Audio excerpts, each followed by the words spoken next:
Bismillahirrahmanirrahim. Assalamualaikum warahmatullahi wabarakatuh. Pertama-tama saya ucapkan banyak terima kasih kepada pengurus komunitas belajar Tudan Sipulung SD Impres Lasepang karena telah memfasilitasi saya untuk mendiseminasikan budaya positif. Baiklah teman-teman, saya langsung saja. Kegiatan hari ini adalah diseminasi budaya positif. Nah, tadi kita sudah bersama-sama mendengarkan tentang budaya positif yang disampaikan oleh Bapak Kepala Sekolah. Tetapi saya ingin mendengarkan dari Bapak Ibu, sebenarnya apa itu disiplin? Disiplin di sekolah kita ini apa saja yang sudah kita lakukan yang ada di sekolah kita ini? Apa itu?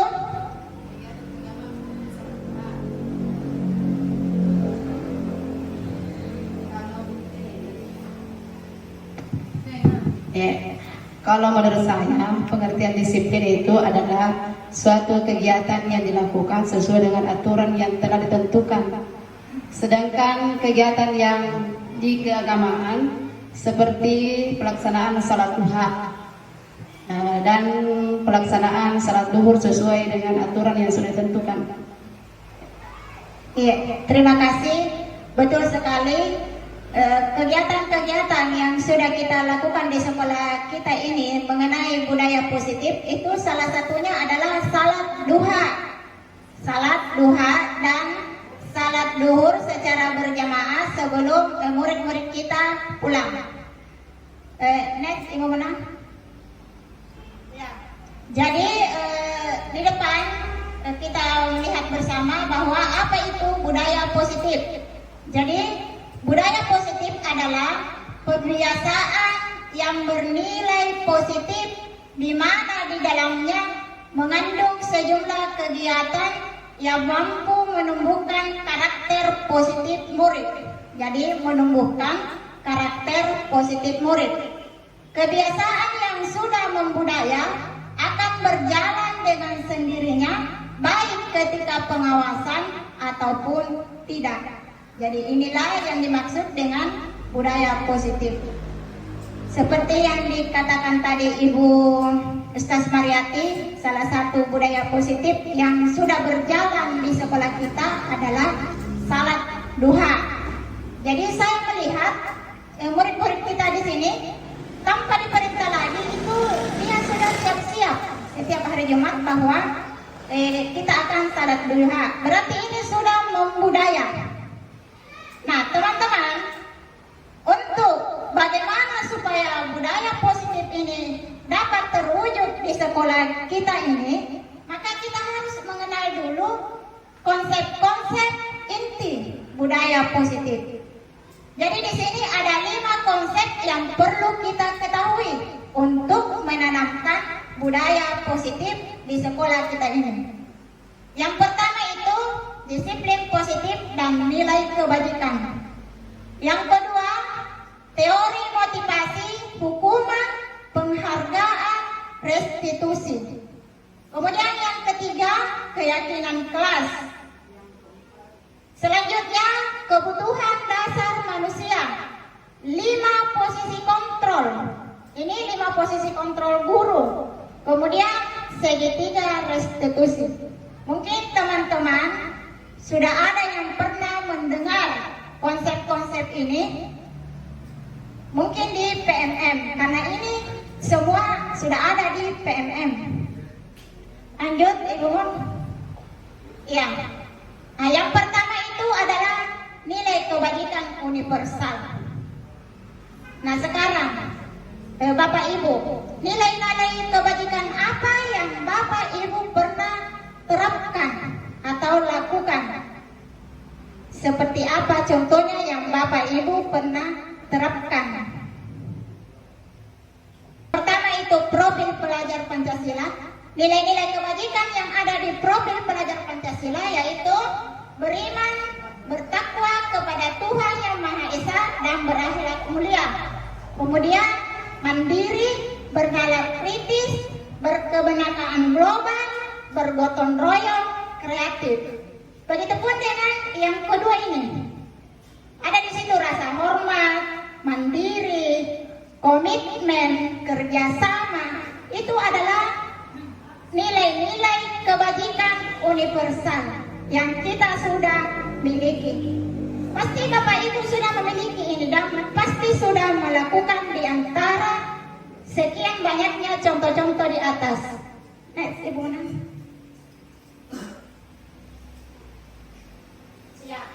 Sini ada gambar murid dan gurunya. Kira-kira nilai kebajikan apa yang tercermin dari gambar? Nah, tadi kan kita sudah melihat nilai-nilai kebajikan.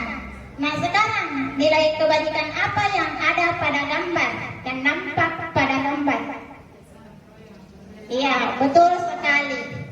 Kerjasama, bergotong royong, nah itu. Jadi Bapak Ibu sudah mengetahui atau sudah paham apa itu nilai-nilai kebajikan. Nah, lanjut disiplin positif. Jadi di sini kita akan membahas tentang disiplin positif. Menurut Ki Hajar Dewantara menyatakan bahwa untuk mewujudkan murid yang merdeka, murid harus memiliki disiplin yang kuat yang berasal dari dirinya ataupun berasal dari luar dirinya. Jadi ada dua, baik itu yang berasal dari luar ataupun betul-betul dari dalam diri kita. Nah ini menurut Ki Hajar Dewantara tentang disiplin positif. Nah sekarang menurut Dian Gosen, seseorang yang memiliki disiplin diri berarti mereka bisa bertanggung jawab. Tuh. Jadi orang yang memiliki disiplin berarti mereka bisa bertanggung jawab terhadap apa yang dilakukannya karena mereka mendasarkan tindakan mereka pada nilai-nilai kebajikan universal.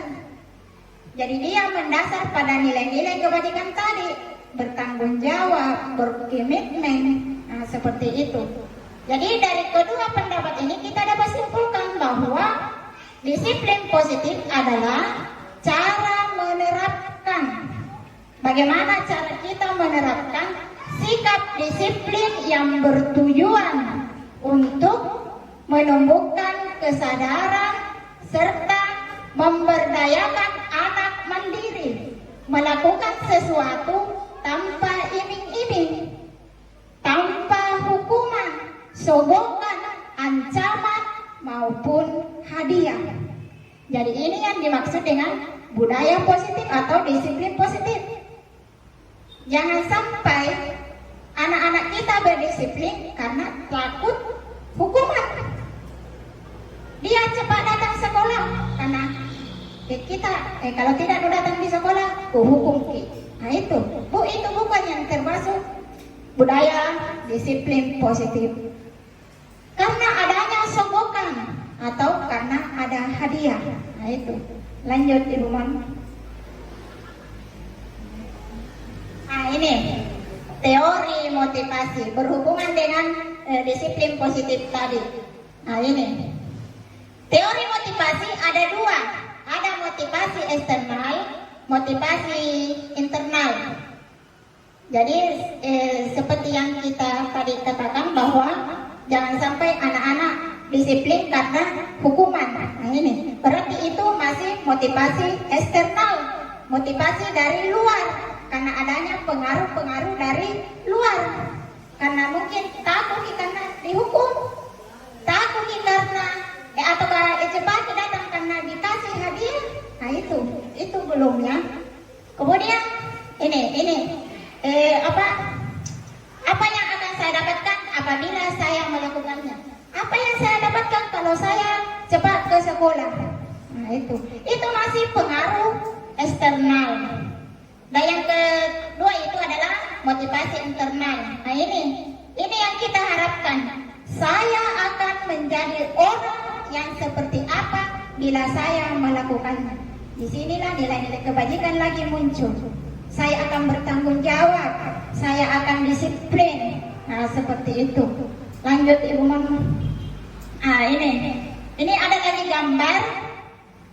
Kita lihat murid-murid sedang membersihkan kelasnya. Nah kira-kira motivasi apa yang muncul?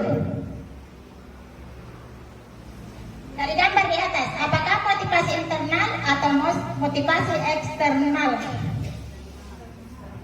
Ya, motivasi eksternal. Jadi betul, di sini kalau kita melihat gambar, karena kita hanya melihat gambar ya, mungkin saja motivasi eksternal karena adanya peraturan yang sudah dibuat, apa namanya itu? Daftar menyapu.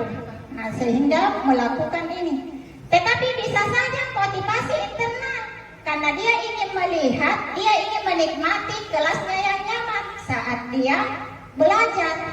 Nah, seperti itu. Jadi ada dua ya. Lanjut. Nah, ini motivasi internal. Motivasi internal di sini tujuannya mengarahkan ke arah disiplin positif.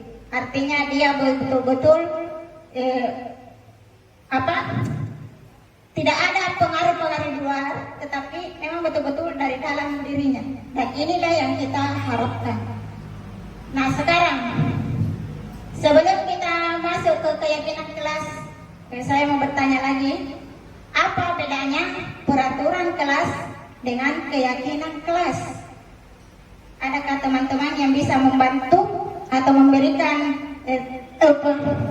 pendapatnya tentang apakah itu bedanya keyakinan kelas dengan peraturan kelas?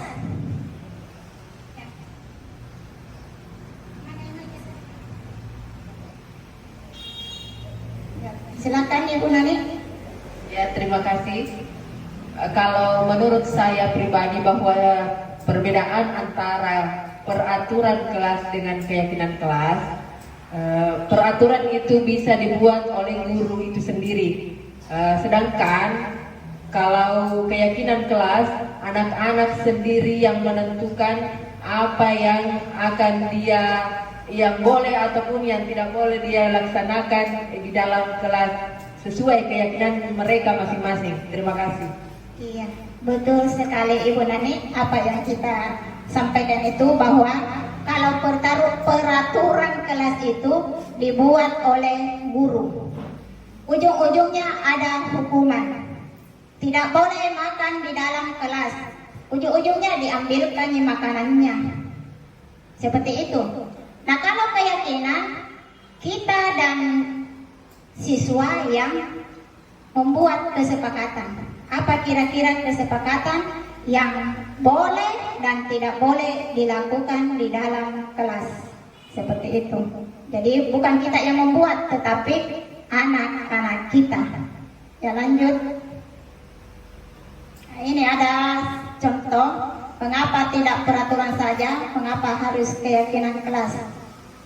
Mengapa kita memiliki peraturan harus menggunakan helm bila mengendarai kendaraan roda 2? Nah ini, siapa yang bisa menjawab? Saya biasa mendengar teman kita, kenapa kita pakai helm?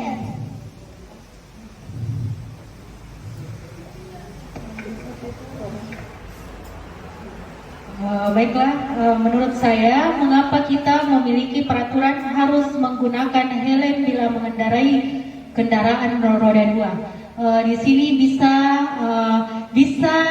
termasuk keyakinan dan bisa juga termasuk peraturan kalau menurut saya, karena tidak semua orang itu meyakini bahwasanya ketika kita mengendarai kendaraan roda 2 bahwa harus memakai helm sebagai pelindung kepala. Itu peraturan. Kan menurut saya peraturan itu dilaksanakan ketika ada pengawasan. Sedangkan keyakinan itu betul-betul yakin dari dalam diri bahwasanya ketika kita berkendara, helm wajib digunakan untuk melindungi kepala. Sedangkan orang yang meyakini bahwa itu peraturan, bisa saja dia melanggar ketika tidak ada polisi. Itu menurut Betul. saya. Terima kasih. Betul sekali yang kita katakan bahwa kalau peraturan itu ada pengawasan, ya ada hukumannya. Kalau tidak dipakai helm bisa saja didendaki. Nah kalau keyakinan betul-betul dari dalam, kalau saya pakai helm ini, kalau misalnya bukan diminta-minta ya, nah, maka kita akan aman. Intinya di sini menjaga keamanan diri. Nah itu. Lanjut Ibu Mon.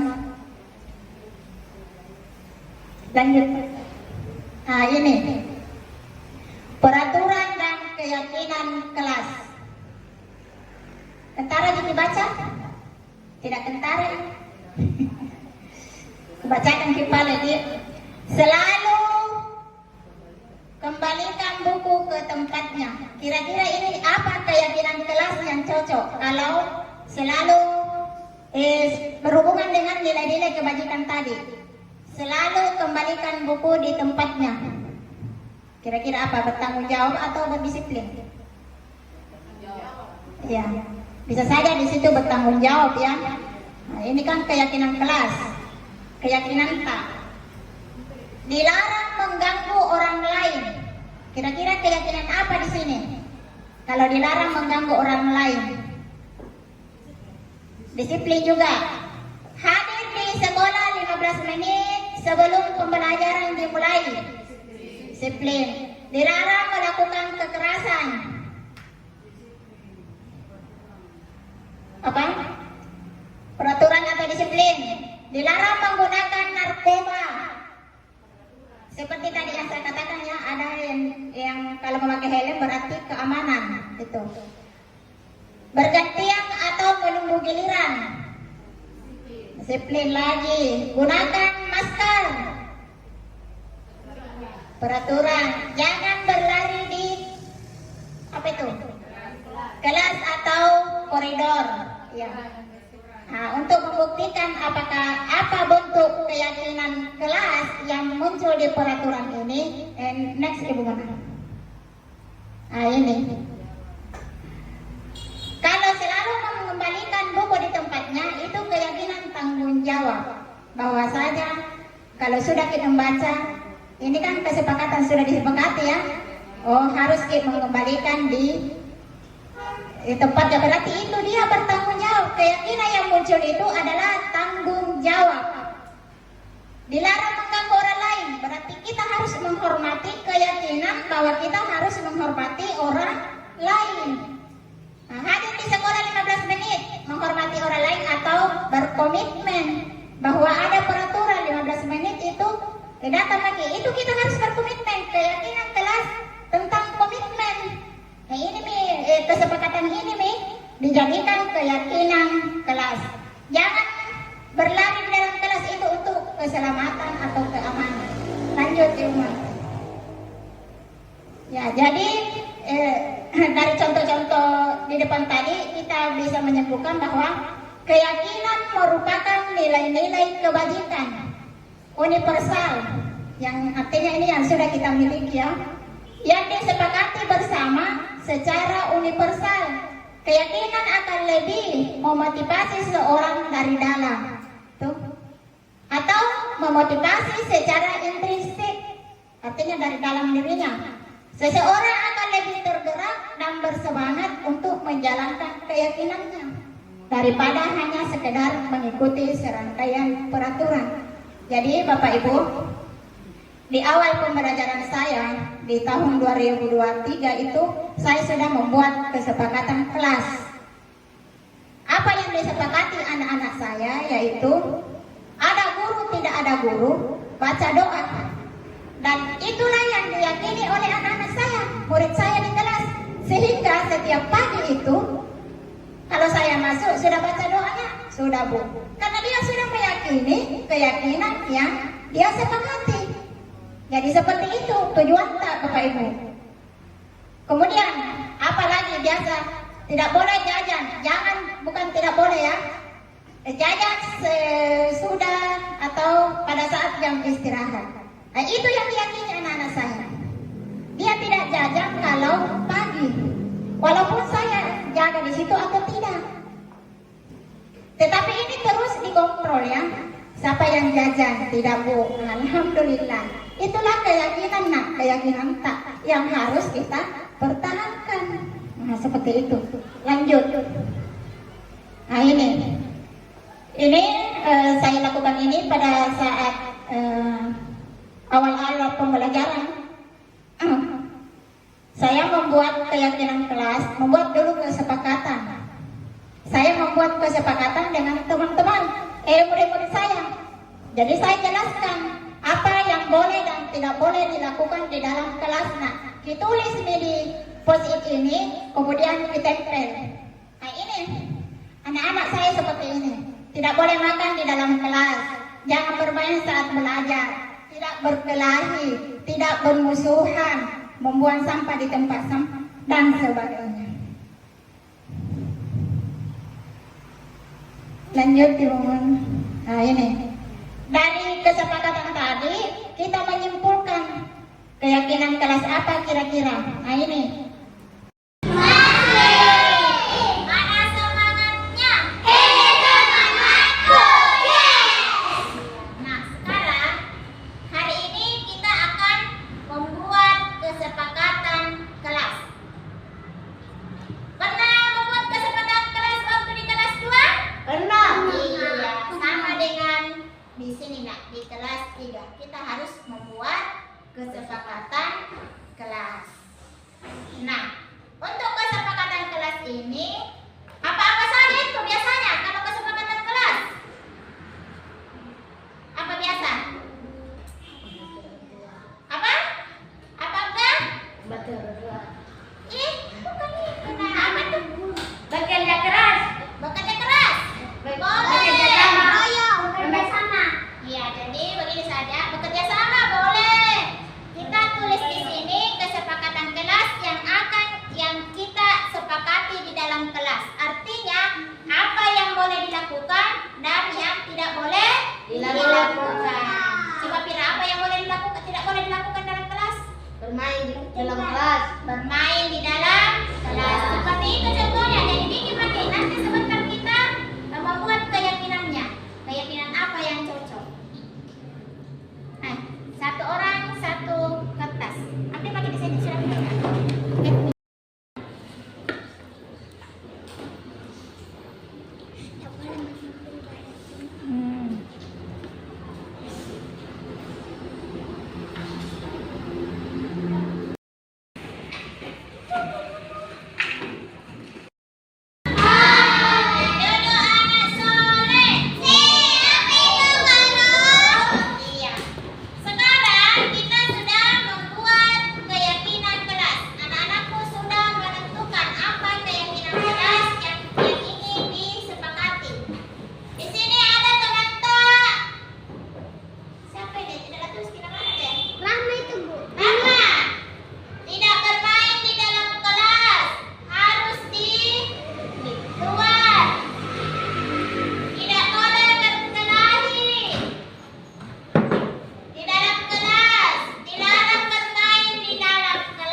Ya,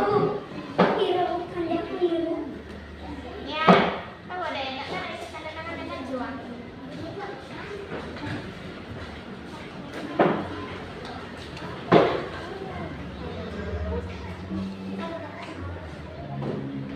Bukan sudah putar bu.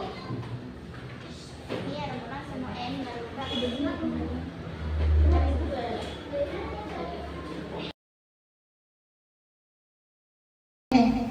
Dari kesepakatan tadi kita menyimpulkan keyakinan kelas apa kira-kira. Nah ini tidak mengambil barang teman berarti kejujuran.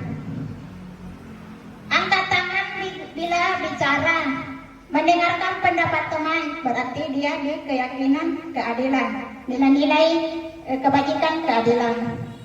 Saling menghormati, tidak membeda-bedakan teman. Jangan kau berteman dengan itu, tidak boleh dia berteman dengan itu. Nah ini saling menghormati, tanggung jawab dan kasih sayang. Jadi anak-anak kita butuh kasih sayangnya, saling menyayangi, saling berbagi di situ. Lanjut Ibu Mom. Ya, tidak gentar ya. Nah ini untuk memenuhi keyakinan kelas tadi, maka kita harus mengetahui kebutuhan dasar manusia. Jadi kita itu manusia membutuhkan 5 kebutuhan ini. Kapan kita tidak memiliki kelima kebutuhan ini, maka akan timbul rasa kecewa, sakit hati, dan bahkan hal-hal yang tidak kita inginkan. Kenapa ada orang bunuh diri? Karena mungkin ada 5 kebutuhannya ini yang tidak terpenuhi. Jadi setiap manusia itu memiliki 5 kebutuhan dasar. Apa itu yang pertama? Kebutuhan dasar untuk bertahan hidup, atau survival. Yang kedua, kasih sayang dan rasa diterima, atau love and belonging. Kebebasan, kesenangan, penguasaan. Inilah yang kita butuhkan sebagai manusia, terutama kepada murid-murid kita. Lanjut. Kebutuhan untuk bertahan hidup.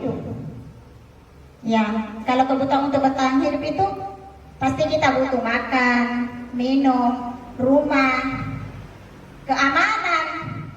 Dan kapan ini kebutuhan kita ini tidak terpenuhi? Nah itu tadi saya katakan, bisa saja kita mengalami rasa kecewa dan sakit hati. Itu. Jadi murid-murid kita membutuhkan perasaan aman. Jadi anak-anak kita, murid kita di sini jangan artinya begini, saya bilang jangan ya. Artinya begini, berilah rasa aman kepada murid-murid kita. Itu intinya. Kita memberikan rasa aman kepada murid-murid kita. Itu. Lanjut.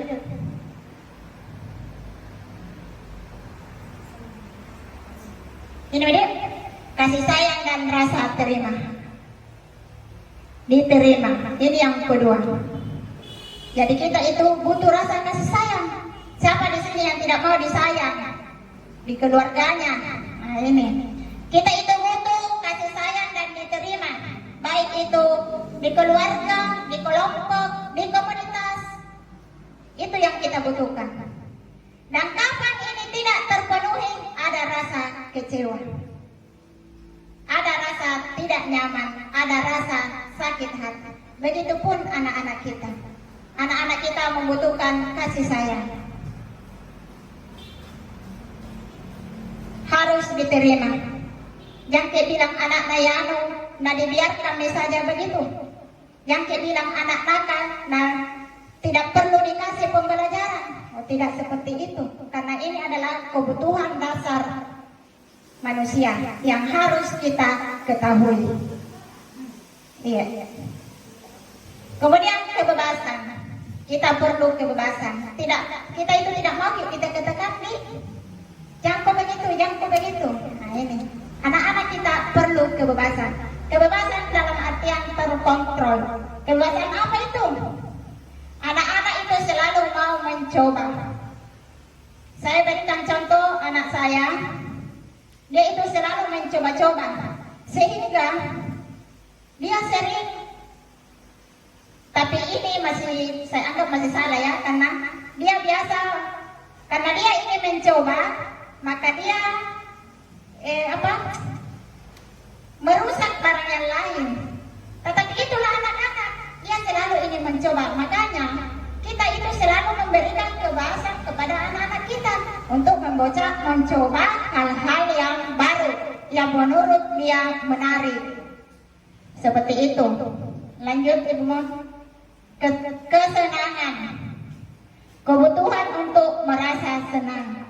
Jadi contoh, saya ambil contoh kepada murid-murid kita, misalnya kegiatan ekstra. Kita berikan kesenangan kepada murid-murid kita, yang mana dia senangi, apakah pramuka, olahraga, atau kesenian. Nah, seperti itu contohnya. Lanjut, penguasaan, kebutuhan pengakuan atas kemampuan. Nah, ini. Jadi jangan bilang anak-anak pendiam sehingga kita tidak memperhatikannya lagi. Justru anak yang pendiam itu yang perlu diperhatikan. Jangan sampai ada kemampuannya yang tidak bisa dinampakkan. Ada bakatnya. Nah ini, anak-anak itu mau dihargai, mau diakui. Contohnya tadi saya lakukan di depan. Anak kita Fadil tampil di depan. Dia membacakan apa tadi itu Pak? Sumpah Pemuda. Tetapi caranya terbalik. Maka saya langsung memberikan pengakuan kepada murid kita itu bahwa Nak Fadil tadi sudah melakukan terbaik, sudah baik, tetapi masih perlu diperbaiki. Insya Allah pasti ke depannya akan lebih baik lagi. Ini adalah salah satu contoh pengakuan yang harus kita berikan kepada anak didik kita, dan dia pun harus memilikinya. Dia pasti menginginkan seperti itu. Jadi itu adalah 5 kebutuhan dasar manusia. Lanjut. Restitusi 5 posisi kontrol guru. Jadi sebelum kita masuk, saya akan putarkan video. Coba kita perhatikan.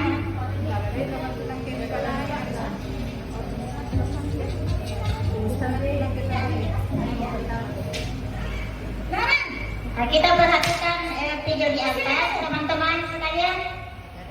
Di posisi manakah kita selama ini? Selalu terlambat. Kamu deh, pasti terlambat. Maaf Bu, saya... Apa coba? Alasan kamu apa lagi? Kapan sih kamu tidak terlambat? Malas sekali ya kamu jadi anak. Saya... Dasar pemalas. Gak kapok-kapok sih kamu. Sudah berapa kali terlambat? Sana, kamu keliling lapangan basket 2 kali. Kenapa saya harus ke lapangan basket Bu? Kenapa? Kamu melawan ibu? Berani-beraninya jawab. Sudah terlambat, masih berani jawab pula. Sekarang, keliling lapangan basket 5 kali sekalian. Biar kapok. Cepat, pergi sana ke lapangan basket. Posisi yang pertama itu adalah penghukum. Apa dampaknya? Kita lihat di atas. Murid akan menjadi pendendam, tidak menyukai gurunya. Kalau kita sebagai penghukum.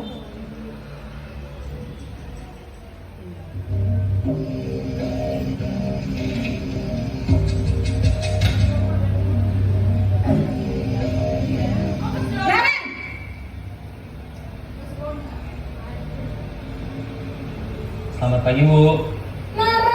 Naren, kamu kenapa terlambat lagi nak? Ya Tuhan Naren, kamu senang ya bikin ibu susah ya? Kalau kamu terlambat lagi, nanti ibu yang ditegur bapak kepala sekolah nak. Disangka ibu tidak bisa membina kamu.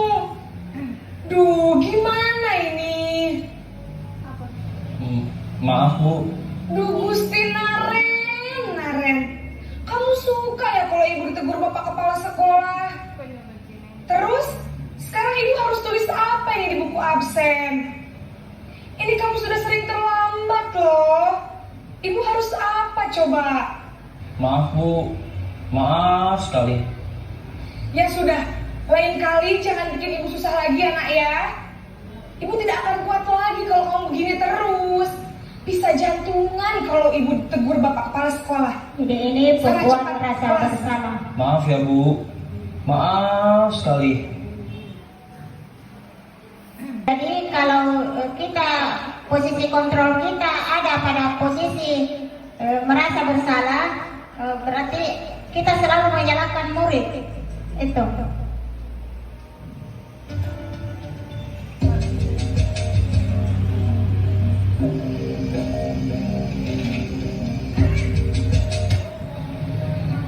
Selamat pagi Bu. Wah, sudah jam berapa ini nak? Terlambat lagi ya sayang. Iya Bu. Habis ibu saya lupa bangunkan saya Bu. Kamu malah menyalahkan ibu kamu. Kamu bukannya anak yang larinya paling kencang. Kok terlambat sih? Iya Bu. Saya memang terlambat bangun tadi. Jadi biarpun saya lari kencang, tetap gak kekejar Bu. Ya sudah sana. Nanti lain kali larinya lebih kencang lagi ya. Biar gak terlambat lagi. Bikin senang ibu. Demi ibu. Bisa kan? Bisa lah Bu. Ya sudah sana masuk kelas. Ibu beresin urusan absen kamu. Kamu ini ada-ada saja.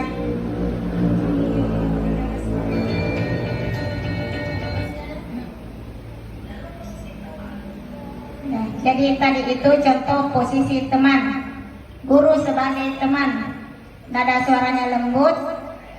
Kita sebagai teman, ada ketergantungan murid. Bahwasanya, nah anu ya guruku, nah bantu ya, masih nama maafkan nah, seperti itu.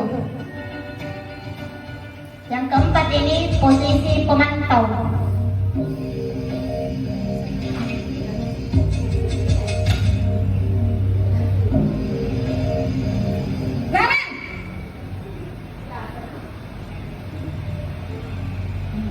Selamat pagi Bu. Naren, apa peraturan sekolah kita tentang jam berapa kita harus masuk sekolah nak? Kita harus di sekolah jam 7 Bu. Iya betul, sekarang sudah jam 7.20. Naren sudah tahu konsekuensinya jika terlambat hadir. Paham Bu. Saya harus tinggal kelas pas jam istirahat selama 20 menit. Iya benar, konsekuensinya demikian. Jadi nanti jam 9.30 pas istirahat, kamu harus tinggal di kelas, kerjakan tugas tambahan untuk ketertinggalan kamu, ya? Baik Bu. Jadi ini posisi yang keempat, guru sebagai pemantau. Ada konsekuensi.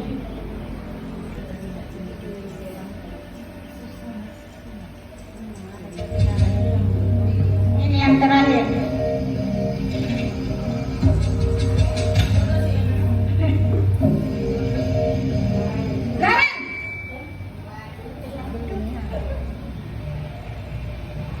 Selamat pagi Bu. Selamat pagi Naren. Maaf Bu, saya terlambat. Iya, sekolah masuknya jam 7, sekarang sudah jam 7.20. Jadi sekarang bagaimana ini Naren? Maaf Bu, saya lupa setel alarm saya semalam. Baiklah, menurut kamu, keyakinan sekolah yang mana yang perlu kamu tingkatkan? Menghargai diri sendiri dan orang lain mungkin ya Bu. Setuju. Jadi, apakah Naren meyakini prinsip saling menghormati tersebut? Iya Bu, saya meyakininya. Apakah Naren bersedia memperbaiki masalah keterlambatan ini? Bersedia Bu. Bagaimana kamu akan perbaiki masalah keterlambatan ini? Saya akan coba untuk tidak lupa menyetel alarm saya Bu. Baik, kalau Naren lupa menyetel alarm di rumah, ada orang yang kira-kira bisa bantu mengingatkan tidak? Ada Bu, kakak saya, Kak Emma. Ada lagi selain Kak Emma? Selain Kak Emma, ada ibu saya. Baik, Jadi yang mengingatkan Naren adalah Kak Emma dan ibu kamu ya. Kira-kira akan mulai setel alarm kapan nih Naren? Setelah pulang sekolah, akan segera saya lakukan. Baik, jadi Naren akan setel alarm untuk bangun besok pagi dan akan diingatkan oleh kakak dan ibunda Naren ya. Ada lagi yang mungkin perlu dilakukan Naren agar tidak terlambat bangun lagi? Tidak ada, Bu. Baik Naren, terima kasih untuk kerjasama kamu. Sekarang kamu perlu kembali ke kelas untuk belajar. Baik, Bu. Terima kasih. Tadi kita sudah diputarkan bersama-sama video tentang 5 kontrol guru. Nah, sekarang saya meminta tanggapan dari Bapak Ibu. Ini tanggapan video ya, tanggapan video. Kira-kira Bapak dan Ibu guru selama ini berada di posisi di mana? Kami persilakan. Jadi kami hanya mau mendengar selama ini Bapak dan Ibu berada di posisi mana? Apakah Bapak dan Ibu berada di posisi penghukum, posisi pembuat rasa bersalah, posisi teman, manajer, apa pemantau atau manajer? Jadi ini pribadi saya ya. Saya itu sebelum mengenal 5 posisi kontrol, saya itu selama ini memposisikan diri saya sebagai penghukum dan pembuat rasa bersalah. Saya sering menghukum anak-anak. Sebelum saya mengenal ini, saya sering mencuri, mendenda. Itu. Kemudian pembuat rasa bersalah. Saya itu kalau ada anak-anakku melanggar, saya itu sering mengatakan seperti ini. Nah, tidak kasihan itu sama ibu. Capek-capekku ini mengajar kodong. Tidak kasihan kita sama orang tua tak di rumah. Tak kasih biaya, pulang kita cucian kita juta. Ini yang saya lakukan selama ini. Pembuat rasa bersalah dan penghukum, dan kadang menjadi teman. Itu. Mungkin ada dari tanggapan teman, boleh? Bismillahirrahmanirrahim. Assalamualaikum warahmatullahi wabarakatuh. Kita sangat bersyukur dengan pemaparan video hari ini. Di situ banyak pelajaran positif yang bisa kita ambil. Selama ini terus terang kalau saya itu berada pada posisi teman dan penghubung. Terkadang kita juga menghukum anak dengan timbal baliknya kepada kita, bahwasanya kamu tidak jaga ibu nak, karena kapan-kapan pasti ibu imbasnya dari kepala sekolah. Disukai kita kalau selalu dimarahi ibu guru. Nah, itu yang kadang kita lakukan selama ini. Yang kedua yaitu posisi teman. Saya kadang dekat dengan siswa, kadang cerita masalah pribadinya di rumah atau apa tentang masalahnya. Di situ saya seperti berteman.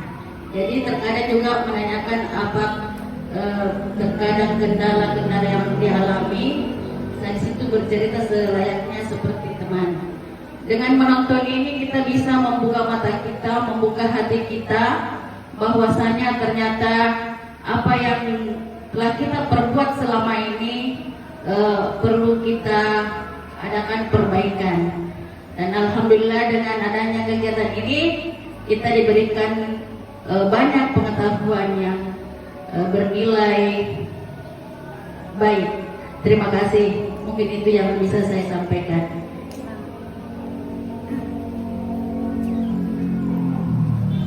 Jadi terima kasih Ibu Erni. Jadi selama ini Ibu Erni memposisikan dirinya sebagai penghukum dan pembuat rasa bersalah. Baiklah, kita lanjut pada sesi berikutnya.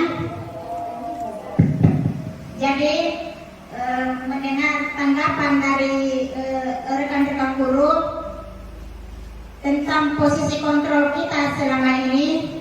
Baiklah, harapan kita yang terakhir adalah posisi kontrol manajer. Jadi inilah harapan kita. Marilah kita bersama-sama memposisikan diri kita sebagai manajer. Seperti itu. Murid yang mengabaikan keyakinan kelasnya, kita berikan perlakuan mengingat kembali apa nilai kebajikan yang mereka percaya yang merupakan landasan dari keyakinan yang disepakati.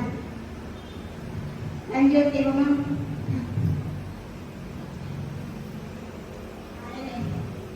Segitiga restitusi.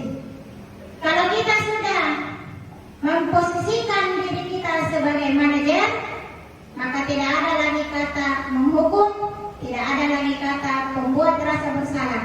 Tetapi apa yang kita lakukan? Nah ini, restitusi segitiga sebagai manajer. Yang pertama itu menstabilkan identitas.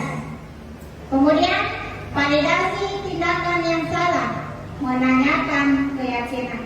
Seperti pada video tadi, apa masalahnya, apa alasannya sehingga berbuat seperti itu, dan keyakinan apa yang sudah dilanggar dan bagaimana cara pemecahannya. Jadi kita buat anak-anak sendiri yang mencari solusinya. Bukan kita yang menentukan harus kayak begini, tetapi kita berikan kebebasan kepada anak-anak bagaimana memperbaiki perbuatan yang telah dia lakukan. Lanjut. Nah ini, menstabilkan identitas. Berdasarkan prinsip membuat kesalahan adalah bagian dari proses pembelajaran yang nantinya akan menggeser identitas gagal ke identitas sukses. Apa yang dilakukan di saat kita mengidentitas? Jadi apa yang kita lakukan ini, berbuat salah itu tidak apa-apa. Jadi kita jangan langsung mengata anak saya, kau manto itu dalam aku cilik kusukai, kuliah petani kau yang mulai, bukan itu. Tetapi apa yang kita lakukan adalah ini, berbuat salah itu tidak apa-apa. Tidak ada manusia yang sempurna. Itu yang kita katakan kepada anak-anak. Tidak ada manusia yang sempurna. Semua manusia pasti memiliki kesalahan dan pernah berbuat salah. Saya juga pernah melakukan hal seperti itu. Jadi kita katakan seperti itu kepada anak-anak sesuai dengan kesalahannya. Kita bisa menyelesaikan ini. Bapak, Ibu tidak tertarik mencari masalahnya, tetapi mari kita bersama-sama bagaimana mencari solusinya dari masalah ini. Kamu berhak merasa begitu. Apakah kamu sedang menjadi teman yang baik buat dirimu sendiri? Nah, seperti inilah yang kita tanyakan di saat menstabilkan identitas. Validasi. Kita harus tahu apa alasannya sehingga dia berbuat seperti itu. Jangan sampai langsung jadi marah-marahi dong tanpa diketahui apa alasannya. Pasti dia mempunyai alasan. Apa yang kita katakan? Padahal kamu bisa melakukan yang lebih buruk daripada ini. Tuh. Kamu pasti punya alasan mengapa melakukan itu. Kamu patut bangga pada dirimu sendiri karena kamu telah melindungi sesuatu yang penting buatmu. Kamu boleh mempertahankan sikap itu, tapi kamu harus menambahkan sikap yang lebih baru. Nah ini yang harus kita tanyakan kepada anak-anak. Yang ketiga, menanyakan keyakinan. Pada tahap ini, murid akan diberi pertanyaan-pertanyaan bermakna untuk memunculkan motivasi dari dalam dirinya, mengaitkan dengan keyakinannya dengan tindakan yang dia lakukan. Apa yang kita katakan? Apa yang kita percaya sebagai kelas atau keluarga? Apa nilai-nilai umum yang kita telah sepakati? Ini. Nah, kita kan sudah mempunyai kesepakatan kelas. kesempatan kelas mana yang kita langgar. Bisa saja dia katakan menghargai orang lain, Bu. Nah, itu. Kamu mau jadi orang seperti apa? Penting untuk menanyakan ke anak kehidupan seperti apa yang nantinya yang mereka inginkan. Bisa saja kita mau kita jadi apa karena, nah itu. Apakah kamu ingin menjadi orang yang sukses, bertanggung jawab, atau bisa dipercaya? Nah ini, seperti inilah yang kita lakukan pada saat kita melakukan restitusi segitiga sebagai manajer. Baiklah, Bapak Ibu, kita perhatikan ke atas contoh restitusi segitiga. Iya, Bu. Dan kontak, Bu. Kalau ibu berada di posisi kamu, ibu juga akan kesal. Apa yang kamu buat terhadap Abdan? Saya maki-maki, Bu. Dan saya pukul dia. Oh begitu. Apa alasan sampai berbuat seperti itu? Masa saya hanya diam saja, Bu. Saya kan sudah berbuat yang mengerjakan tugas anak dan saya saja menginternet. Menurut kamu, keyakinan kelas mana yang nak ini langgar? Selalu hormati dan menghargai, Bu. Menurut kamu, apa yang nak ini lakukan itu baik? Tidak, Bu. Nah, sekarang apa yang nak ini akan lakukan selanjutnya? Meminta maaf dan lebih bersabar, Bu. Kira-kira nak ini kapan akan melakukan itu semua? Setelah jam istirahat, saya akan meminta maaf, Bu. Dan kalau ada teman yang mencontek, saya akan melakukan ke Ibu. Iya, betul sekali. Tindakan yang nak ini akan melakukan ini sangat benar. Kalau begitu, silakan nak ini kembali ke kelas. Tetap semangat ya. Iya, Bu. Nak Kalbi, apakah Nak Kalbi tahu mengapa Ibu panggil ke sini? Iya, Bu. Saya tadi mengambil mainan tiram. Begitu ya. Nak Kalbi pasti mempunyai alasan mengapa mengambil mainan tiram. Saya juga mau, Bu, mainan seperti itu. Habis lucu, Bu. Oh, begitu ya.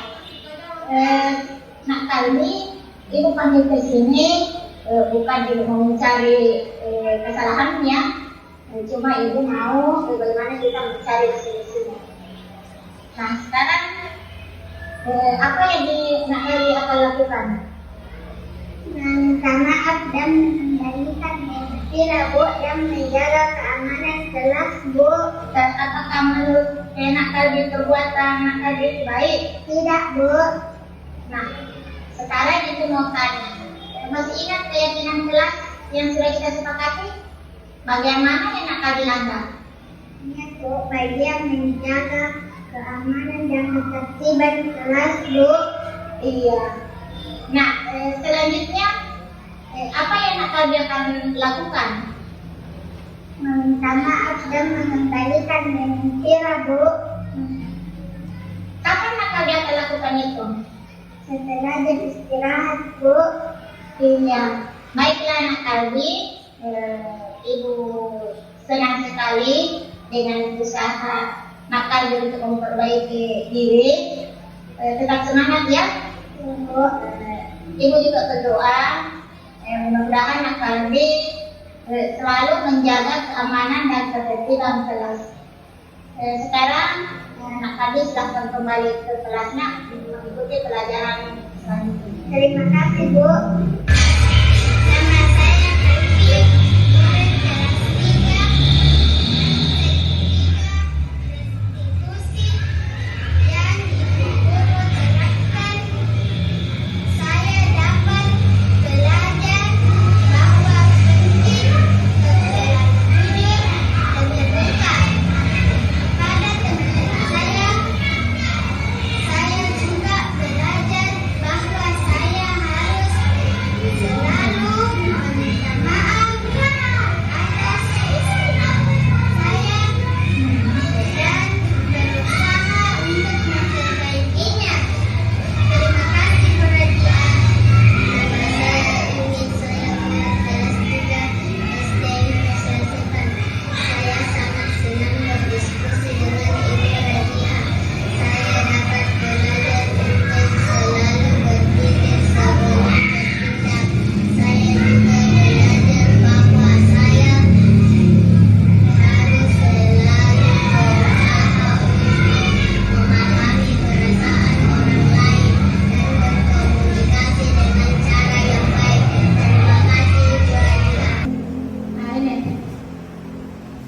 terakhir, wujud dari budaya positif adalah mengarahkan kita ke tercapainya murid yang mencerminkan profil pelajar Pancasila sesuai dengan kurikulum Merdeka Belajar.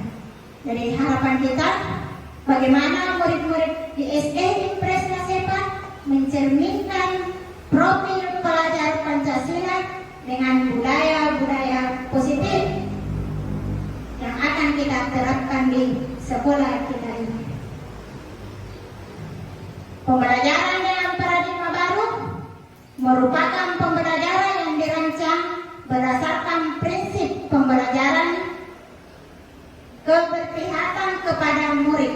Jadi, kurikulum Merdeka itu adalah pembelajaran berpihak kepada murid. Jadi, sehingga murid dapat belajar sesuai dengan kebutuhannya. Jadi kita memang betul-betul harus berpihak kepada murid. Harus dilihat kebutuhan belajarnya. Jangan mengajar serta-merta saja tanpa kita melihat sebenarnya anak-anak saya ini yang mana yang dia butuhkan. Jangan sampai disuruh perkalian 5, nah masih perkalian 2 dia tahu. Nah ini yang dimaksud. Sekian diseminasi untuk hari ini. Saya akhiri dengan ucapan Assalamualaikum warahmatullahi wabarakatuh. Saya kembalikan ke moderator. Terima kasih atas pemaparan yang dipaparkan oleh Ibu Rajia. Selanjutnya kita ke sesi tanggapan dari materi yang tadi telah dipaparkan. Mungkin ada teman-teman atau rekan-rekan yang ingin memberikan tanggapan. Silakan. Siapa? Ya, dari Ibu Siti Hadijah. Dengan hormat disilakan. Assalamualaikum warahmatullahi wabarakatuh. Terima kasih kepada CDP atas konsep-konsep yang telah disampaikan kepada kami.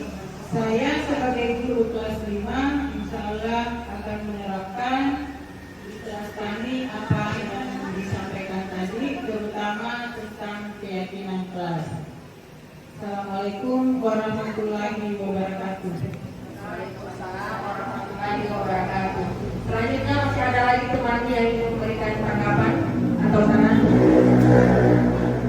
Saya persilakan.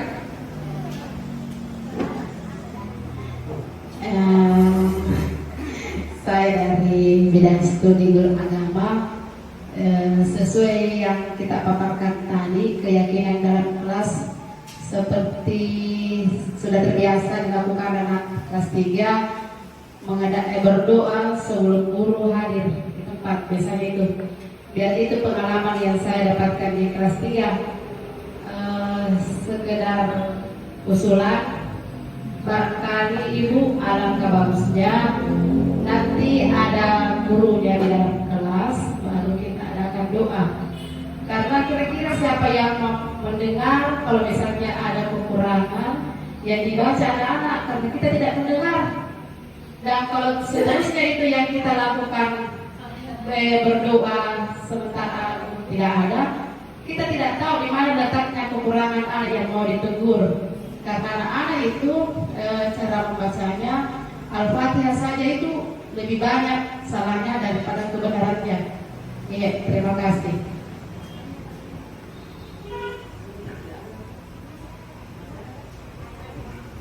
Ya, masih ada. Kami persilakan dengan hormat Ibu Nawati. Bismillahirrahmanirrahim. Assalamualaikum warahmatullahi wabarakatuh. Waalaikumsalam warahmatullahi wabarakatuh. Terima kasih atas kesempatan yang diberikan kepada saya.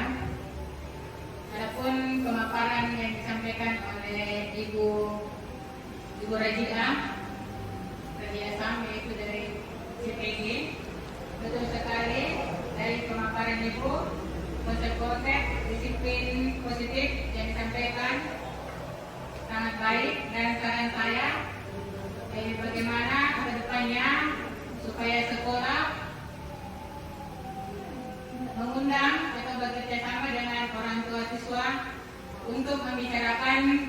disiplin positif. Sekian, Assalamualaikum warahmatullahi wabarakatuh. Ya, terima kasih. Kami kembalikan ke Ibu Raina.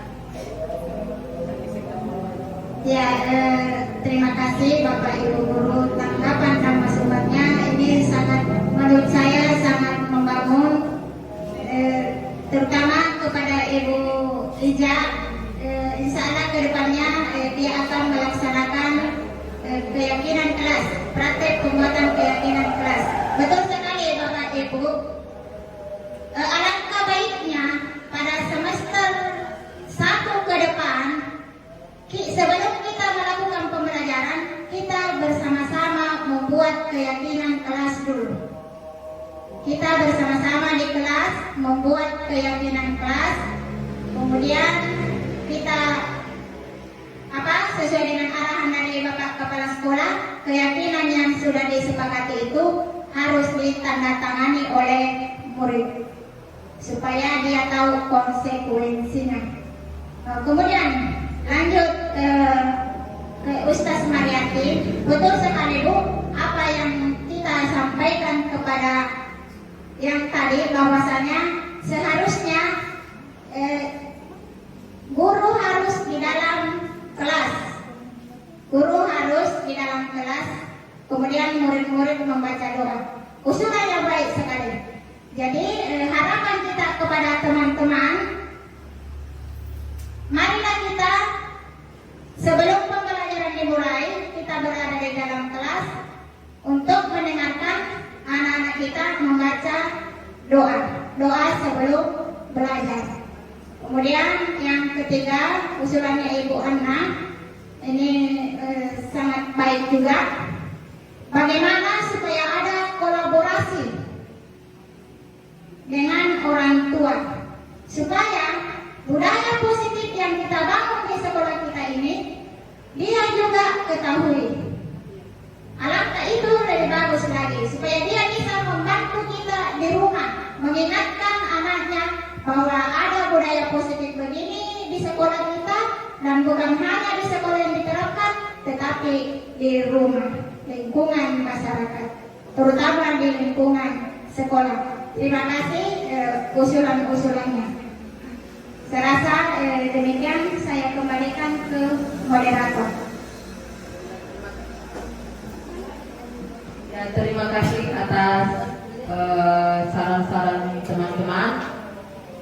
Selanjutnya, dengan berakhirnya seluruh rangkaian dari agenda kita hari ini, maka perlu kita petik atau garis bawahi seperti apa yang telah dipaparkan tadi oleh kepala sekolah kita. Dari bukan hanya anak-anak yang diharapkan menerapkan budaya positif, tetapi guru juga harus lebih dulu menerapkan budaya positif dalam dirinya. Jadi seperti itu yang akan kita lakukan, dan alhamdulillah dengan adanya hal-hal seperti ini, maka saya perlu slogan Bapak tadi, itu adalah mengatasi masalah tanpa masalah. Jadi ini adalah forum di mana kita membahas ataupun berkolaborasi bersama memecahkan masalah. Jadi tidak perlu di luar sana kita berkuar-kuar, tetapi dengan adanya komunitas belajar seperti yang sekarang ini, mudah-mudahan seterusnya akan kita aktifkan, dan kami meminta dukungan dan bantuan kepada rekan-rekan semua. Sekian agenda kita hari ini. Assalamualaikum warahmatullahi wabarakatuh. Bismillahirrahmanirrahim. Assalamualaikum warahmatullahi wabarakatuh. Saya atas nama sekolah dengan nama Kepala Sekolah Faisal Pawa, saya sangat mendukung adanya kegiatan diseminasi budaya positif yang ada di Universitas Sepang. Harapan kami supaya kegiatan-kegiatan ini berlanjut dan dapat diberdayakan di setiap kelas, supaya kegiatan ini dapat dipraktekkan oleh anak-anak dan dapat dilaksanakan setiap hari. Itu yang menjadi harapan buat kami, dan bagi guru-guru dan teman-teman, itu kegiatan yang diseminasi ini supaya bisa dipertahankan dan dilaksanakan bersama-sama. Dengan alasan karena dengan kegiatan ini teman-teman bisa berhasil untuk membudayakan dan menggerakkan anak-anak untuk melaksanakan budaya positif di sekolah kita, sehingga meningkatkan keterampilan disiplin anak-anak dalam kelas. Oleh karena itu setiap kelas kami berharap ada semacam kegiatan yang bisa dipraktekkan dan dilaksanakan oleh anak-anak. Itu yang jadi persoalan buat kami. Yang kedua, bagi Ibu Rajia sebagai calon sekolah penggerak, itu saya sangat mendukung kegiatannya, karena mengingat kegiatan ini dapat dikembangkan dan dapat juga dilaksanakan oleh teman-teman yang lain, karena berbagi praktik baik bagi guru-guru yang ada di SD IMP Selasepang.